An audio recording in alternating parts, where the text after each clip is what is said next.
د تدریس شتون څه ته ویل کیږي؟ په دودیزه توګه د تدریس شتون هغه ته ویل کیږي چې ښوونکی د کورس لپاره منظم جوړښت، تدریسي مواد او سرچینې، د مطالعې لپاره مناسب فعالیتونه، لیکچرونه او نور اړین مواد چمتو کړي. خو زما په باور د تدریس شتون هغه ته ویل کیږي چې لومړی خپله د زده کوونکو له لوري رامنځته شي.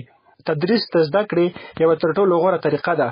کله چې د خپل ځان په اړه فکر کوم، وینم چې د ارواپوهنې اصول او بنسټونه مې هغه وخت ښه زده کړ چې د لومړي ځل لپاره مې زده کوونکو ته تدریس کړ. کله چې تاسې یوه موضوع په خپلو کلمو نورو ته ورزده کوئ یا یې ورته تدریس کوئ، په اصل کې باید پر اړوند موضوع باندې ښه پوه شئ.